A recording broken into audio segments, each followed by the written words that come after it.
네, 오늘 이 새벽에 하나님께서 저희에게 주시는 말씀은 요한 2서입니다. 요한 2서 1장 1절부터 13절까지의 말씀입니다.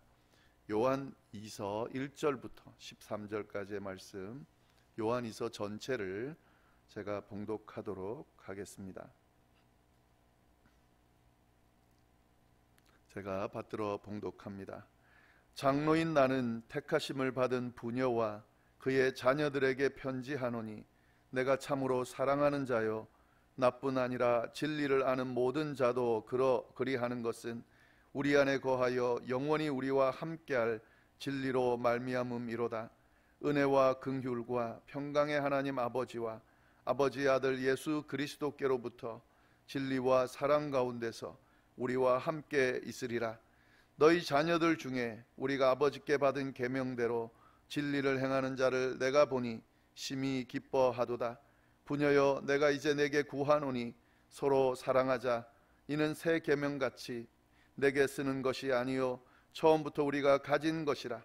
또 사랑은 이것이니 우리가 그 계명을 따라 행하는 것이요 계명은 이것이니 너희가 처음부터 들은 바와 같이 그 가운데서 행하라 하심이라. 미혹하는 자가 세상에 많이 나왔나니 이는 예수 그리스도께서 육체로 오심을 부인하는 자라. 이런 자가 미혹하는 자요 적 그리스도니 너희는 스스로 삼가 우리가 일한 것을 잃지 말고 오직 온전한 상을 받으라. 지나쳐 그리스도의 교훈 안에 거하지 아니하는 자는 다 하나님을 모시지 못하되 교훈 안에 거하는 그 사람은 아버지와 아들을 모시느니라. 누구든지 이 교훈을 가지지 않고 너희에게 나아가거든 그를 집에 들이지도 말고 인사도 하지 말라. 그에게 인사하는 자는 그 악한 일에 참여하는 자임이라. 내가 너희에게 쓸 것이 많으나 종이와 먹으로 쓰기를 원하지 아니하고 오히려 너희에게 가서 대면하여 말하려 하니 이는 너희 기쁨을 충만하게 하려 함이라. 택하심을 받은 내 자매의 자녀들이 내게 문안하느니라. 아멘.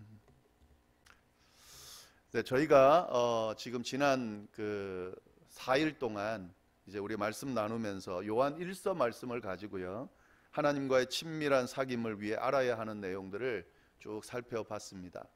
오늘은 요한 2서 말씀을 가지고 좀 이어서 말씀을 함께 나누도록 하겠습니다. 이 요한 2서, 요한이 쓴 편지인데요, 성경 중에서 가장 짧은 책이 바로 요한 2서입니다. 구약 성경에서 가장 짧은 책은 오바댜고요, 신약 성경에서는 요한 2서인데 이 두 개를 다 합쳤을 때에 성경에서 가장 짧은 책이 바로 요한 2서입니다. 이 요한 2서가 가지고 있는 특징이 하나 있는데요, 특이한 점 뭐냐면 이 편지를 받는 사람이 개인인데 여자다라고 하는 겁니다. 1절 보시면 장로인 나는, 요한을 이야기하는 거죠, 택하심을 받은 부녀에게 편지한다. 그리고 그의 자녀들에게 편지한다. 이렇게 되어 있습니다. 성경 가운데 이 한 여자에게, 여자를 수신인으로 하는 그런 편지, 그런 형태로 되어 있는 책은 이 요한 2서가 유일한 책입니다. 이 여자가 누군지는 정확하지는 않아요. 이게 학자들이 여러 가지 의견들을 내놓는데 아마 특정한 인물일 거다라고 하는 학자들도 있습니다. 나사로의 누이 마리아가 아닌가, 이렇게 이야기하는 사람도 있고요. 그 외에 어떤 여자일 것이다라고 하는 학자들이 있는데, 사실 그 내용보다는 이 부녀는 교회로 보는 학자들이 더 많이 있습니다. 지금 이 이야기가 개인으로 이야기하는 택함 받은 부녀다, 이렇게 마치 개인에게 보내는 것처럼 돼 있지만 상징적으로 교회를 상징하면서 표현한 거다, 이렇게 말하는 학자들이 있는데 일반적으로 이 의견들을 많이 따르고 있습니다. 왜냐하면요, 이 부녀라고 하는 단어에 해당되는 이 헬라어가 퀴리아라고 하는 단어를 썼는데요, 이것이 바로 그 주님이라고 하는 퀴리오스라고 하는 단어의 여성형이다 하는 거죠. 그래서 여자 주인을 부를 때에 퀴리오다 이렇게 하는데, 그때 이 부녀라는 단어를 썼다 하는 거죠. 초대교회 당시에 교회를 지칭할 때에 이 퀴리오라고 하는 단어를 썼습니다. 이 부녀라고 하는 단어를 썼습니다. 왜냐하면 이 교회를 그리스도, 예수님의 신부다라는 그런 의미에서 이 교회를 지칭할 때에 여성형을 사용했다 하는 거죠. 그래서 여기서 말하는 이 요한 2서는 당시에 그 로마의 압제 가운데 있고 하니까 이런 암호를 가지고 그렇게 편지를 주고받는 가운데 이 부녀라고 하는, 교회를 부녀라고 하는 표현을 써서 이렇게 편지를 썼을 거다라고 그렇게 이야기를 하고 있습니다. 뭐 어떤 거든 의미는 통하기 때문에요. 어떤 의견이든 저희가 그냥 참고하시면 되겠습니다. 택하심을 받은 부녀, 이게 교회라고 한다면 그의 자녀들은 누굴까요? 그러면 성도가 되겠죠. 예, 그래서 이 편지는 교회와 그 교회 교인들, 성도들에게 보낸 편지다. 예, 이렇게 보시면 되겠습니다. 요한은 이 교회와 교회를 이루는 성도들에게 어떤 내용의 편지를 썼을까? 뭐 지금 계속해서 반복하고 있지만 당연히 박해와 핍박을 받고 있는, 그래서 극심한 그 유혹의 상황, 극심한 도전의 상황을 처하고 있는 성도들에게, 또 거짓 교사들이 막 엉터리 잘못된 가르침을 가르치고 있는 극성을 부리는 상황에서 어떻게 믿음을 지켜나갈 것인가 하는 내용을 썼을 겁니다. 그건 너무 당연한 거죠. 그러면 결국 이 어떻게 믿음을 지켜나갈 수 있을 것인가에 대해서 가르친다고 하는 것은 결국 하나님과의 바른 교제를 어떻게 하면 할 수 있을 것인가를 가르치는 것과 같다고 볼 수 있습니다. 그래서 요한 2서도 마찬가지로 어떻게 하면 하나님과의 바른 교제를 통해서 믿음을 지켜나갈 것인가에 대한 내용이다, 이렇게 봐도 된다 하는 거죠. 그래서 요한 2서를 통해서도 우리가요, 하나님과 친밀한 사귐을 가지기 위해서 어떻게 해야 되는지에 대한 하나님의 말씀을 살펴볼 수 있다, 이렇게 볼 수가 있겠습니다. 이 요한 2서를 설명할 때에요, 이 요한 1서는 5장으로 되어 있는데 이 요한 1서의 내용, 이 5장의 내용을 한 장으로 요약해 두었다, 이렇게 평가도 받고 있습니다. 그러니까 요한 2서를 잘 보면 요한 1서의 내용, 핵심 내용을 알 수 있다, 이렇게 또 연결해서 볼 수 있다 하는 거죠. 요한 2서가 말하는 하나님과의 바른 교제를 가지기 위해서 해야 되는 것이 뭔가 하는 거죠. 그 내용을 보면은요, 진리와 사랑 가운데 거하라 하는 내용이에요. 요한 2서가 가르치는 하나님과의 바른 사귐을 위해서, 하나님과의 바른 교제를 위해서 필요한 것, 그것은 진리와 사랑 가운데 거하는 것이다 하는 겁니다. 이 짧은 책에 반복되는 단어가 2개가 있습니다. 그게 뭐냐면 진리, 또 사랑이에요. 한번 보시면은요, 1절 말씀을 보시면 거기에 보면 뒷부분에 진리를 아는 모든 자, 진리가 나오죠.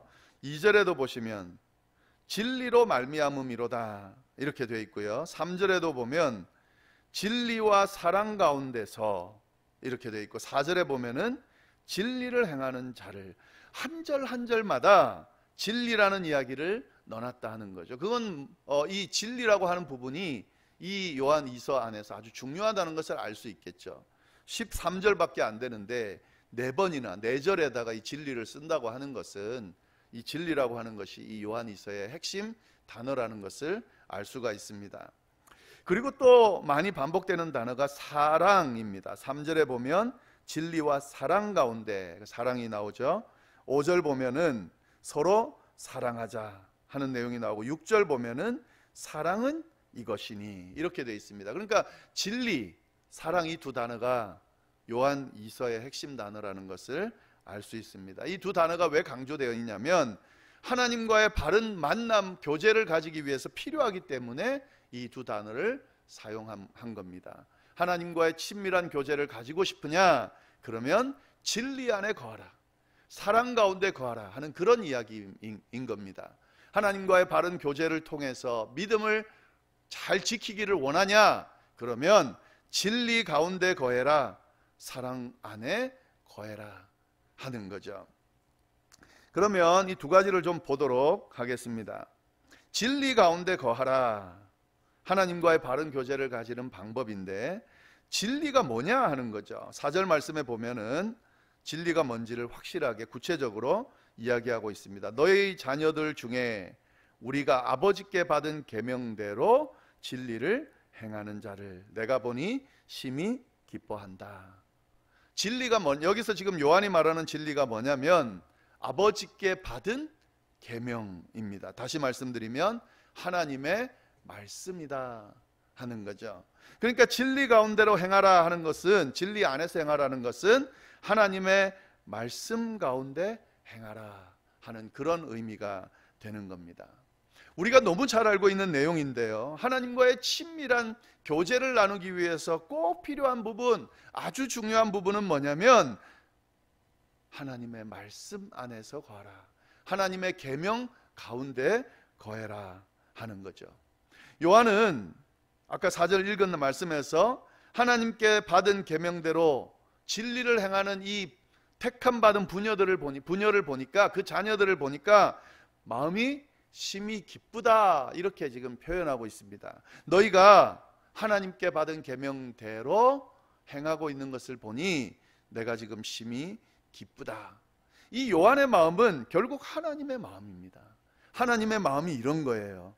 하나님께로부터 받은 계명대로 진리를 행하는 하나님의 성도들을 보니 하나님의 마음이 기쁘다 하는 그런 표현인 거죠.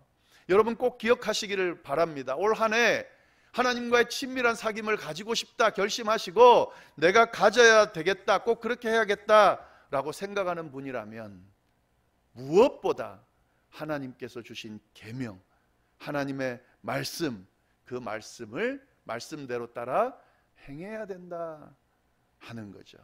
그러니까 올 한 해 하나님의 말씀에 관심을 두고 하나님의 말씀을 읽고 또 듣고 배우고 묵상하는 한 해를 보내면 하나님과의 친밀한 사귐을 가질 수 있다 하는 거죠. 하나님의 그 말씀을 잘 배우고 그 말씀대로 실천하려고 몸부림치면, 그러면 올 한 해는 하나님과의 친밀한 사귐을 가지게 된다. 물론 요한 1서를 통해서도 계속 반복했지만 요한 2서를 통해서 이렇게 정리해서 말씀해 주고 계십니다.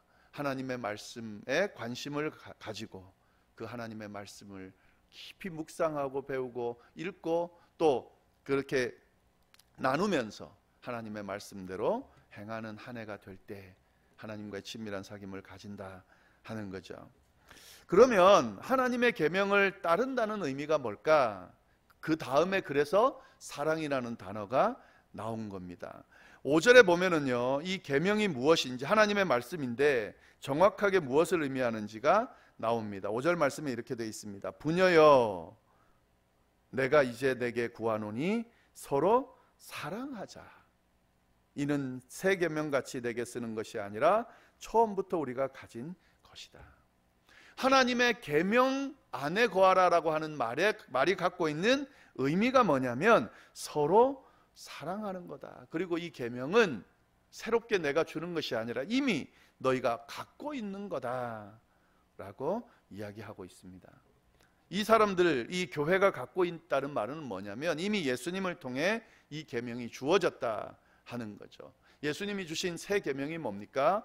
마태복음 22장 37절부터 39절까지의 말씀인데 이 내용입니다. 예수께서 이르시되 내 마음을 다하고 목숨을 다하고 뜻을 다하여 주 너의 하나님을 사랑하라 하셨으니 이것이 첫째 되는 계명이요 둘째도 그와 같으니 내 이웃을 내 자신같이 사랑하라 하셨으니 이 두 계명이 온 율법과 선지자의 강령이다. 하나님의 계명 따라 거하라, 계명 안에 거하라는 말은 결국에는 이 예수님이 주신 계명을 지키는 것을 의미합니다. 하나님을 사랑하고 이웃을 내 몸과 같이 사랑하라는 이 계명을 지킬 때에 하나님과의 바른 교제를 가질 수 있다 하는 거죠. 이 계명은 예수님만 이야기하신 것이 아니라 구약에 이미 주어진 계명입니다. 10계명이 바로 그 계명입니다. 1계명부터 4계명은 하나님을 사랑하라는 거고 5계명부터 10계명은 이웃을 내 몸과 같이 사랑하는 그 말씀인 겁니다. 구약과 신약 하나님께서 주신 계명, 예수님을 통해 주신 새 계명, 모든 것을 다 통틀어 봤을 때의 계명은 하나님을 사랑하고 이웃을 사랑하는 겁니다. 그 계명을 지킬 때에 하나님과의 바른 교제를 가질 수 있다 하는 거죠. 이 말씀을 꼭 명심할 수 있기를 바랍니다. 올 한 해 하나님을 사랑하고 그리고 이웃을 사랑하는, 형제를 사랑하고 서로 사랑하는 이 계명을 잘 지킬 때에 하나님과의 바른 교제를 가질 수 있게 될 거고, 하나님과의 바른 교제를 통해서 하나님 안에 거하고 내가 또 하나님이 내 안에 거하고 내가 하나님에 거하는 그런 엄청난 축복을 받게 된다는 사실 꼭 명심하고 그런 한 해를 보낼 수 있기를 바랍니다. 그런데 명심할 것이 있는데요, 하나님께서 주신 말씀에 하나님과의 관계를 바로 하기 위해서는 형제 간의 사랑, 이웃 간의 사랑이 필요하다 이렇게 이야기했는데, 이어서 요한이 주는 가르침이 있습니다. 그 가르침이 뭐냐면 7절 말씀인데요, 미혹하는 자가 세상에 많이 나왔으니 이는 예수 그리스도께서 육체로 오심을 부인하는 자라. 이런 미혹하는 자요, 이런 자가 미혹하는 자요 적그리스도다. 적그리스도가 있다 하는 거죠. 요한 1서를 통해 우리가 공부한 내용 중에 하나가 그겁니다. 하나님과의 친밀한 사귐을 가지는 것을 방해하는 세력이 있는데 그게 바로 적그리스도다 그랬습니다. 미혹하는 자다 그런 거예요. 그거죠. 이 세상에 많다는 거죠. 그러면 이 미혹하는 자들, 적그리스도는 우리가 어떻게 대해야 되냐? 이웃을 사랑하라고 했기 때문에 그러면 이 사람들도 잘 대해야 되냐? 그렇지가 않습니다. 8절 9절 말씀, 9절 10절 말씀 한번 쭉 보겠습니다.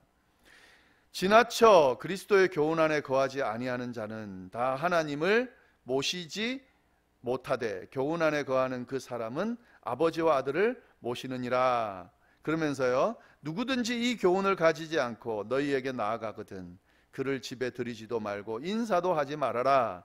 그에게 인사하는 자는 그 악한 일에 참여하는 자입니다. 우리가 이웃을 사랑하고 이웃에게 관대한 모습으로 하나님의 사랑으로 다가가야 되지만 적그리스도는 아닙니다. 미혹하는 자들은 아니에요. 그들이 나오면 집에 들이지도 말고 인사도 하지 말라 그랬습니다. 그들과 함께하는 자는 그 악한 일에 참여하는 것이 된다. 그것은 하나님과의 관계를 깨는 일이다. 하나님과의 친밀한 교제를 가지기는커녕 하나님과의 관계가 깨지게 된다라는 경고의 말씀을 주고 있습니다. 이웃을 사랑하는 것 아주 중요하죠. 그러나 적그리스도와의 관계를 이어가는 것은 아주 위험하다는 사실을 우리가 명심할 필요가 있습니다. 하나님과의 관계를 깨는 사람들, 하나님과의 친밀한 관계를 가지지 못하도록 유혹하는 사람들, 이런 사람들은 조심할 필요가 있습니다. 그들을 위해 기도할 필요는 있죠. 긍휼히 보고 기도는 해야 하지만 그들과 어울려서, 마치 그들과 어울려서 그들에게 복음을 전하고 그들을 바꾸려고 하는 것은 아주 교만한 모습이고 그것은 하나님이 원하는 모습이 아닙니다. 잘 명심할 수 있기를 바랍니다. 그리고 한 가지 더 경계해야 되는 존재를 이야기하는데요, 8절 말씀이에요. 너희는 스스로 삼가 우리가 일한 것을 잃지 말고 오직 온전한 상을 받으라. 경계해야 될 대상 중에 하나가 누구냐면 자신이에요. 자신. 하나님과의 관계를 깨는, 하나님과의 관계를 유지하지 못하도록, 친밀한 관계를 가지지 못하도록 방해하는 그 세력 중에 하나가 자신입니다. 특히 타락한 자신이에요. 사단의 지배를 받는 자신이에요. 세상의 유혹에 지배를 받는, 넘어가는 그런 각자의 모습이다 하는 거죠. 우리 안에 내재하고 있는 죄의 흔적들이 끊임없이 우리를 하나님 앞에 가지 못하도록 유혹합니다. 세상의 유혹에 넘어가도록 끊임없이 우리 자신이 그렇게 노출되어 있습니다. 우리 자신을 스스로 삼가는 것이 아주 필요하다 하는 거죠. 우리가 원하는 대로 내가 가지고 있는 욕심대로, 내 혈기대로, 내가 생각하는 대로 막 행할 때에 그것이 마치 하나님의 일인 것처럼 행동하지만 그것이 하나님 원하는 일이 아닐 경우가 많이 있습니다. 스스로를 삼가 돌아볼 필요가 있습니다. 그리고 그 모습을 하나님 앞에 내려놓고 회개함으로 하나님 앞에 나아갈 필요가 있습니다. 그리고 내가 원하는 내 욕심, 내 생각이 아니라 하나님의 말씀, 하나님의 계명에 집중하면서 나를 누르고 하나님의 말씀을 따라 살아갈 필요가 있다 하는 거죠. 어쩌면 이 싸움이 우리의 한 해를 하나님과 친밀한 교제를 나누는데 승부를 가르는 강권이 될 수도 있다는 사실을 명심할 수 있기를 바랍니다. 스스로 삼가는 것, 이것이 요한이 이야기하는 부분이다 하는 거죠.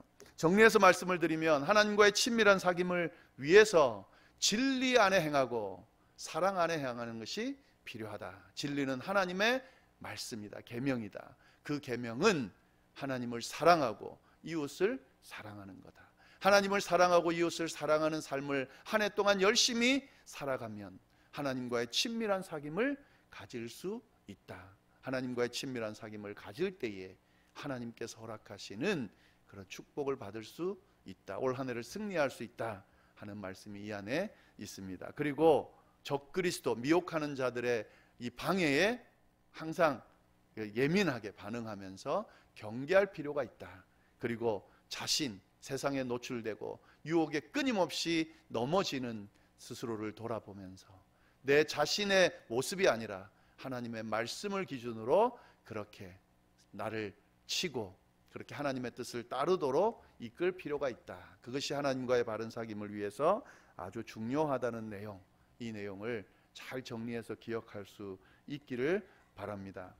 이 말씀들을 쭉 보면서요, 한 가지 깨닫는 내용이 있는데 요한 1서도 마찬가지고 요한 2서도 마찬가지고 내일 요한 3서를 볼 텐데 마찬가지인데, 이 하나님과의 바른 사귐을 이룰 때에 아주 중요한 요소가 하나 있다는 것을 발견하게 됩니다. 그게 뭐냐면 혼자 하는 관계가 아니라는 거예요. 하나님과 나 사이의 1대1로만의 관계만 이야기하는 것이 아니다 하는 거죠. 그럼 뭐냐? 항상 교회, 항상 신앙 공동체, 형제, 이웃, 이 이야기가 포함되어 있다는 사실을 우리가 잘 주목할 필요가 있습니다. 내일 좀 더 이 말씀을 나눌 텐데요, 신앙 공동체 안에서 하나님과의 관계는 이루어진다. 나와의 관계, 그리고 신앙 공동체 안에서의 관계, 이 관계가 항상 병행되어질 때 하나님과의 바른 관계가 이루어진다는 사실을 계속해서 말하고 있습니다. 좀 명심하면 좋겠고 내일 조금 더 자세히 나누도록 하겠습니다. 우리 함께 그러면 기도하고 또 개인 기도하도록 하겠습니다. 특별히 오늘 이 말씀에 근거해서 오늘 기도를 좀 나누고 드리고 그리고 개인 기도로 하시면 좋겠습니다. 그럼 기도하겠습니다. 하나님 아버지 감사합니다. 오늘 또 귀한 말씀, 특별히 요한 2서의 말씀을 통해 우리가 요한 1서에 나누었던 내용들을 정리하고 좀 더 구체적으로 하나님과의 친밀한 사귐을 가지기 위해 어떻게 해야 되는지 알려주셔서 감사합니다. 하나님, 우리가 하나님의 계명 안에 거하고 또 사랑 안에 거하는 삶을 살아갈 수 있도록 인도하여 주시고, 또 어떤 적그리스도의 유혹과 또 우리 안에 내재되어 있는 이 하나님의 뜻을 깨려고 하는, 하나님과의 관계를 깨려고 하는 이 모습들을 돌아보면서 온전한 하나님과의 관계를 가지는 저희가 될 수 있도록 주여 역사하여 주옵소서. 하나님 아버지, 또 개인 기도를 이어갈 텐데 하나님 함께하여 주시고 그 기도에 귀 기울여 주시고 특별히 그 마음을 헤아려 주셔서 하나님께서 다독거려 주시고 그 마음 받아주시고 그 기도 응답해 주시기를 간절히 바랍니다. 함께하여 주시기를 간절히 바라고 살아계신 예수님의 이름으로 기도드립니다. 아멘.